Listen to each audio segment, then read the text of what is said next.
Thinking Aloud. Conversations on the leading edge of knowledge and discovery with parapsychologist Jeffrey Mishlove. Hello and welcome. I'm Jeffrey Mishlove. Today, once again, I'll be returning to the big list of questions left by viewers of our October 11th live stream event. And I'll get right into it now. Melissa Urban says, would you be willing to offer an internship? I have a visual mixed media degree and have so many questions for so many things you've discussed on your channel. Melissa, we welcome volunteers. We don't have a budget to pay for employees or interns at the moment. It would be great if we did. But if for those of you watching, if you're interested in volunteering, let me encourage you to send an email to friends@newthinkingaloud.com. I actually read those emails myself. And if you're interested in volunteering, we can use people to transcribe our interviews and monologues, to translate them into foreign languages, to help us with our publicity, there are many other editing tasks, grant writing, so that we can afford at some point to hire people working on our website. This is actually a rather large operation, and it's mostly all on my shoulders. So I do welcome assistance from viewers. And we actually have over 300 volunteers. They come and they go because they're volunteers, but I'm very grateful to the enormous amount of help that I have received. It's been a godsend. Forever Conscious Research Channel says, New Thinking Aloud with Jeffrey Mishlove. Thank you for all your hard work. I'm curious how someone of your intellect could still believe in politics and the system in general. Both sides are criminals. Well, thank you for your compliments. It's not about intellect, I suppose, that causes me to have faith in the system. It's more at the emotional level. It's about trust. I basically have faith in humanity. I basically think that people at bottom, it's not as if we don't have lots of criminal elements amongst us, but I think even amongst criminals, and I worked with murderers and rapists at San Quentin prison, they're mostly good people, most of the time, even criminals. So I do have faith in the system, and I'll tell you, what I disagree with is that both sides are criminals. No, there are criminals who are involved in the system at all levels of politics and business. Of course there are. But you know what? It's those very criminals who want you to believe that everybody is a criminal. People who push that notion that they're all criminals. No, there are many well-intentioned people working in the media, working in government, working in medicine and in science in our institutions. I mean, think about it. Do you expect that you could live the life that you're living right now and have water and electricity and internet service if there weren't thousands or even millions of good people working every day to make that happen for you? So I don't buy into that cynicism, and I don't think that I'm being namby-pamby about it either. I'm not blind to the negative influences in our culture. Amy Slawbaugh says, I am deeply impressed by your commitment to consciousness research. How do you stay so motivated and passionate? Do you feel your motivation is influenced by, and then she leaves it blank. Well, it is true. I do feel motivated and passionate about this field. I am of the opinion that human beings have so much potential. There's so much good that we can yet accomplish. My One of my mentors, Gene Houston, used to say, put it this way, we are given a Stradivarius violin, but we only learn to play it like a plastic fiddle. And I think what she meant by that is our mind-body system. We have so much potential in our bodies, our nervous system, our awareness. It gets me very, very excited. But let me say this. I'm a fortunate person. I realize that.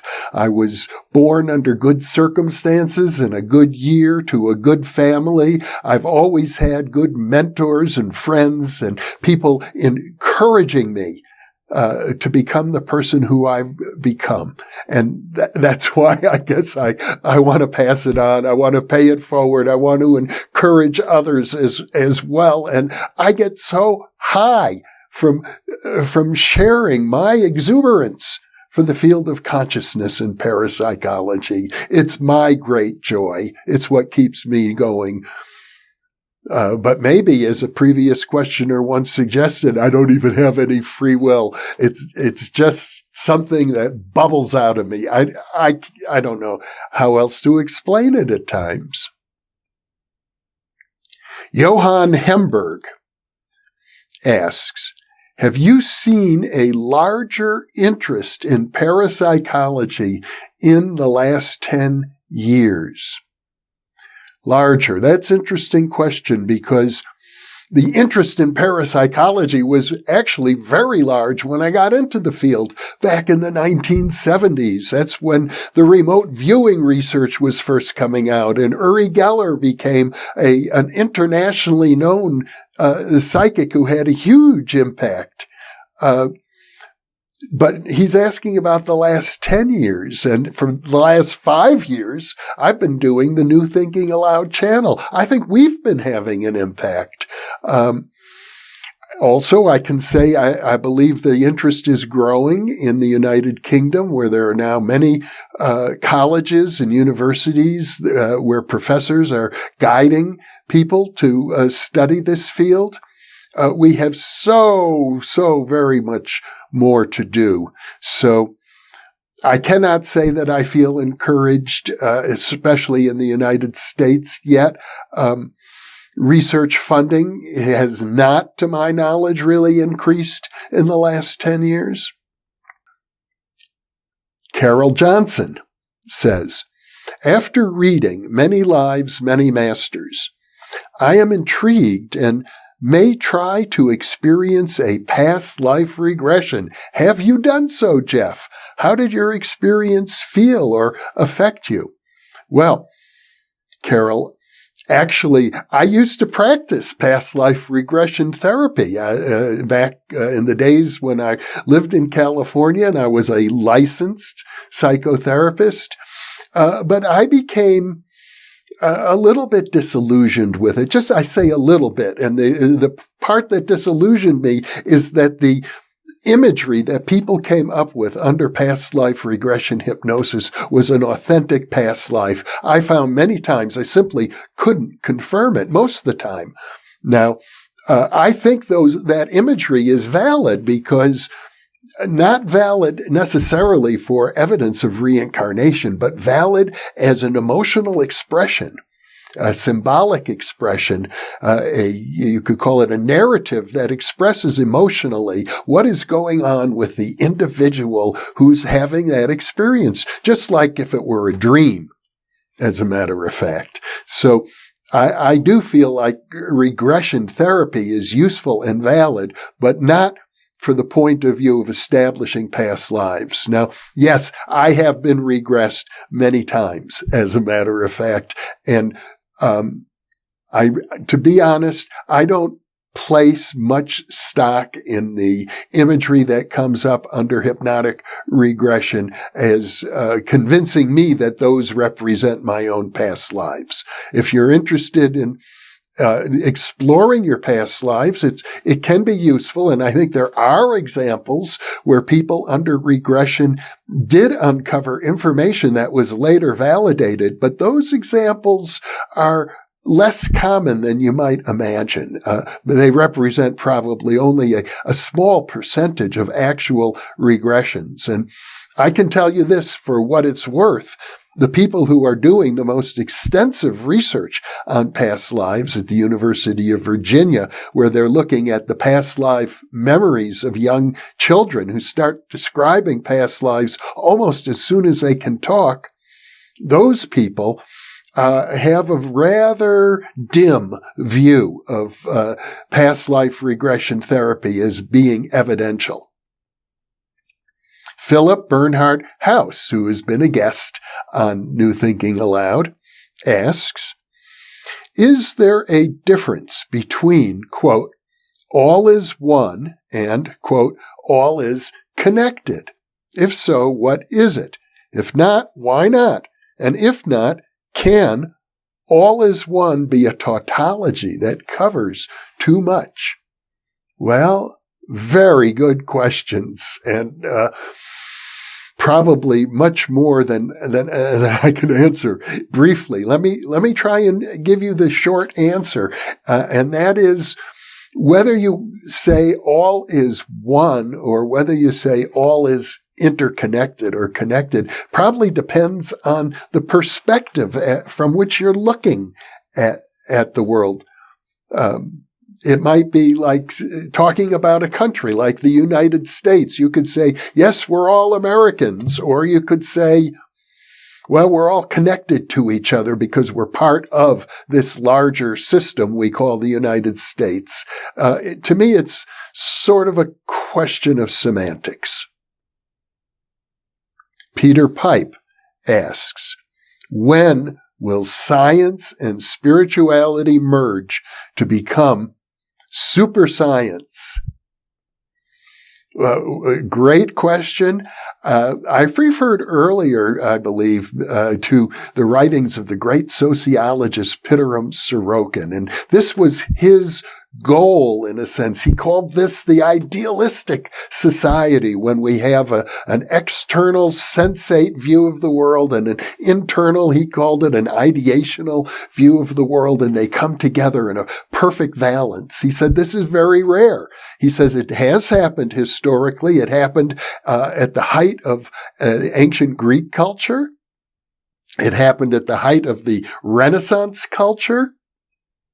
And I know Sorokin was very hopeful that it will happen again, that much of the discontent and disillusionment that we are experiencing right now in our society is the result of the materialistic paradigm, or as Sorokin would call it, the sensate paradigm of our culture is breaking down. It's not satisfying people. We know we're so much larger than that.